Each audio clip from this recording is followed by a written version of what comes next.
Shalom. All praise to the Most High, Yashaya, Yashaya. This is your Ahch Shama of the Holy City of Jeshurun. And we in Jordan right now. Want to do a video real quick for y'all to encourage y'all to know that this is the place the Most High has set for us. A remnant, alright, an elect, you know what I'm saying, that can come out and have some type of protection. You know, from that's about to happen over there in Babylon and all the four corners of the earth, right? First, I'm going to read to you something out of First Maccabees, right? Chapter 1, verse 1, right? This is First Maccabees, chapter 1, verse 1. And it happened that Alexander, son of Philip the Macedonian, who came out of the land of Chittim and smitten Darius, king of the Persians and Medes, that he reigned in his stead the first over Greece. So this is just a breakdown that this happened and in a period to where there was a lot of conquering going on in this region. All right, this is what I'm showing. There's a conquering going on in this region. I'm jump down to verse 5. And after these things he fell sick and perceived that he should die. Verse 6. Wherefore he called his servants, such as were honorable and had been brought up with him from his youth, and parted his kingdom among them while he was yet alive. So he parted the kingdom in 4 ways. All right, and this will be Cassandra, who was over Macedonia. It would be Seleucus, he was over Asia Minor. Lysimus was over Asia Minor.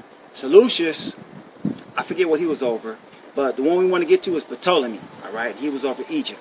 Now, Ptolemy is the one we're going to focus on today, right? And I'm going to show you why we focus on him. This is Psalms chapter 49. I'm going to go to Psalms 49 and 11. And it reads, their inward thought is that their houses shall continue forever, and their dwelling places to all generations. They call their lands after their own names. So during the Grecian Empire, when Alexander was conquered, he named certain lands after himself. Like you got Alexandria in Egypt. People like to say, oh, that's named after the woman Alexandria, but it's named after Alexander the Greek.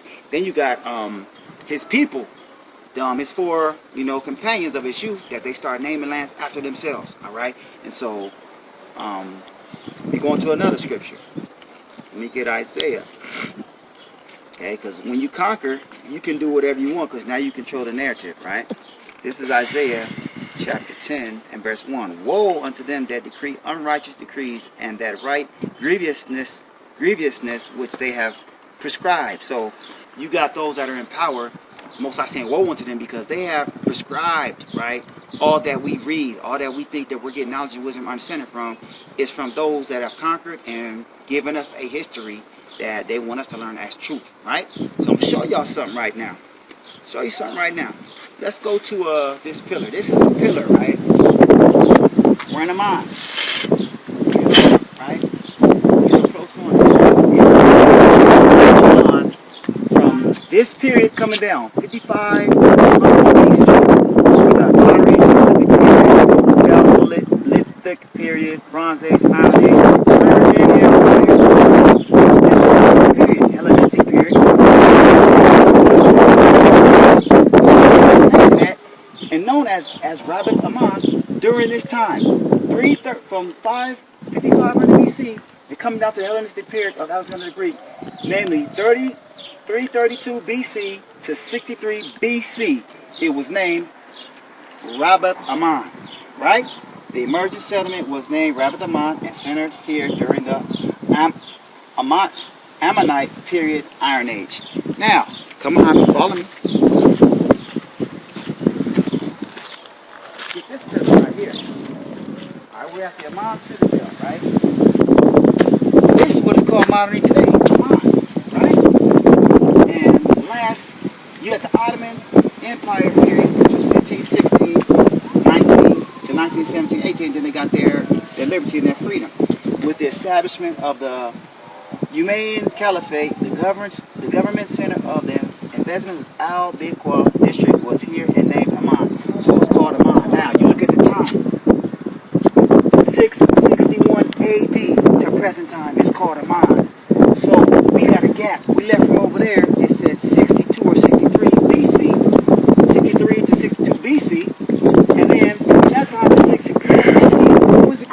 let's take it to the middle.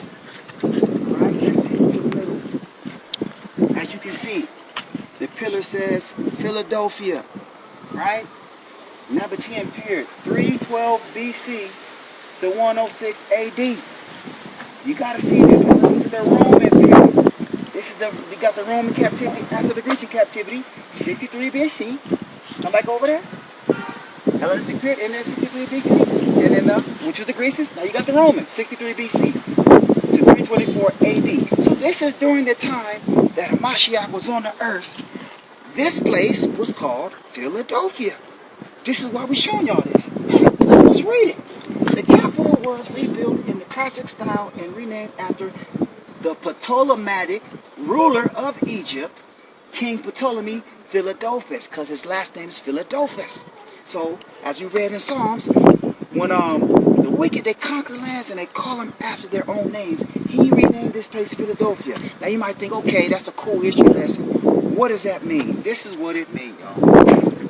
Let's go into Revelation, because if you know anything about the 7 churches of Asia, one of them was Philadelphia, right? Now, it's grievous because we studied to show ourselves approved, and if any of you Google right now, where is the 7 churches? They're going to show them all in modern day Turkey, right?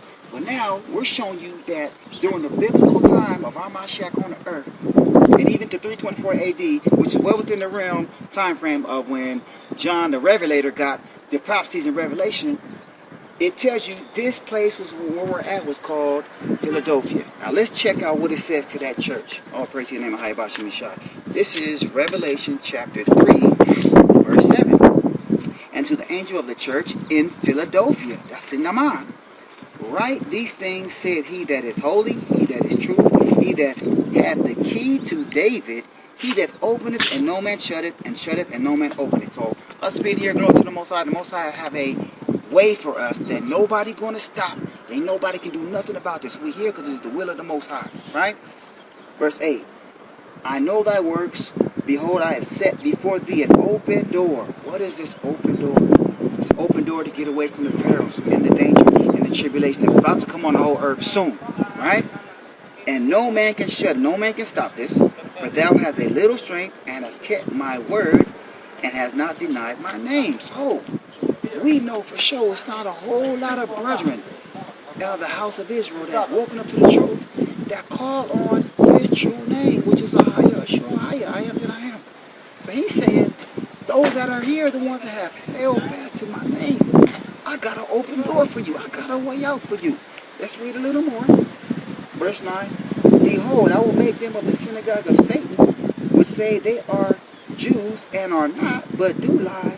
Behold, I will make them to come and worship before thy feet, and to know that I have loved thee. Glory to the Most High. At that time come, it will be those that are here in the church, in the land of the church of Philadelphia, following the commandments, and with the hope of salvation, we can come to this point where the people that are imposting can be put down in subjection and go into servitude as our forefathers went into servitude.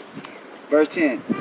Because thou hast kept the word of my patience, I also will keep thee from the hour of temptation.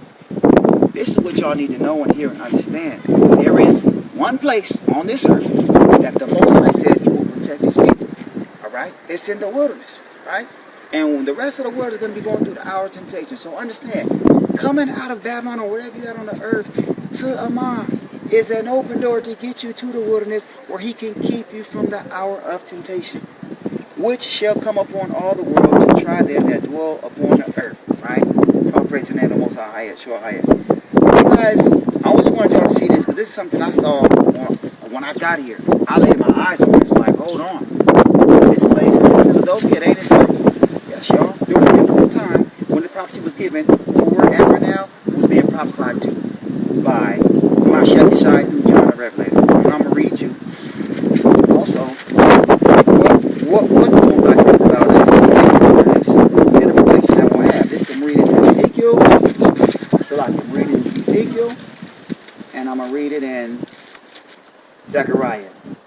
This is Ezekiel chapter 38, verse 10. Thus saith the Most High Power, it shall also come to pass that at the same time shall things come into thy mind, and thou shalt think an evil thought, And thou shalt say, I will go up to the land of unwalled villages. This is the Most High speaking to Ezekiel, to Og and Magog, who think they're going to come get at us when we're dwelling in the wilderness without no walls. They're going, man, let's go get them dudes. Ain't nobody watching them. They sitting in there with no walls.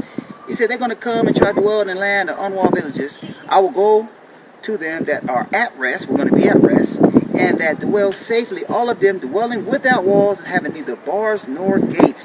You understand? This is how we're going to be living at this time.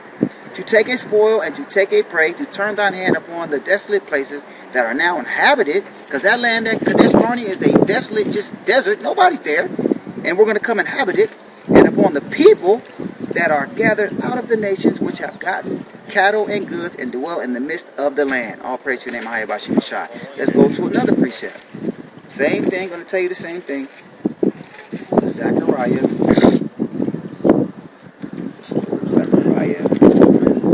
chapter 2.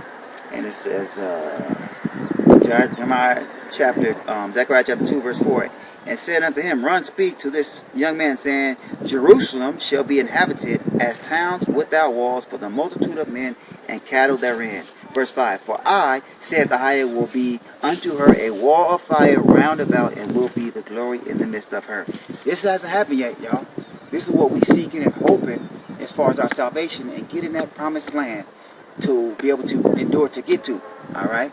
So understand today, y'all, man. It's a lot going on, man, that I wish I could even go into, you know, but just know that the hour of temptation is right up on us, y'all. As a people, as a nation, we have a place prophesied by the Most High in the Word to come to, alright? I encourage y'all, you don't have much time, alright? You got to keep the Most High, put the Most High first, and let Him order your steps now. If He ain't been ordering them, you need to trust Him and move now, alright? Don't worry about what you have. Don't worry about nothing else that's going on in your life, man. You got to worry about what the Most High say. This is Ecclesiastes chapter 3, and I'll say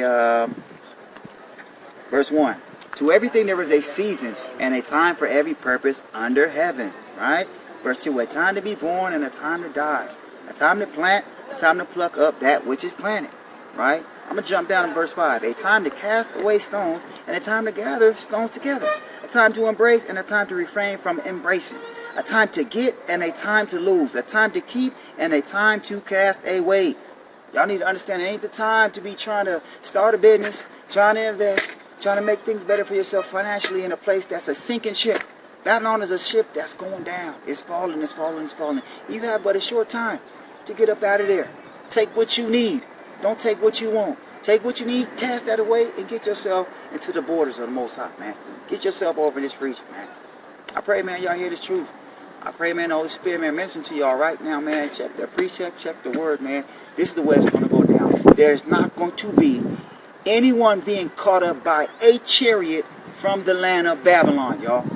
Y'all need to know this for sure, because no Israelite church or camp can tell you or show you one precept that's going to show you where it says a Mashiach's picking anybody up from Babylon, because it's going to be destroyed, you guys. It's going to be destroyed before He comes back. You need to know this, man. Right? Most I will, I do a video on that, man.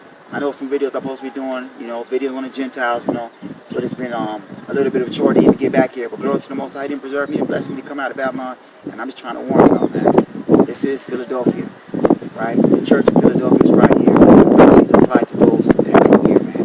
Be the will of the Most High, man. Y'all make it, man. All praise to the Most High, Yashaya, Yashaya, Rakatah, AHAYAH, Kwam Yashaya. You know, y'all be blessed and be faithful unto the Most High, man. Come out of here. Shalom.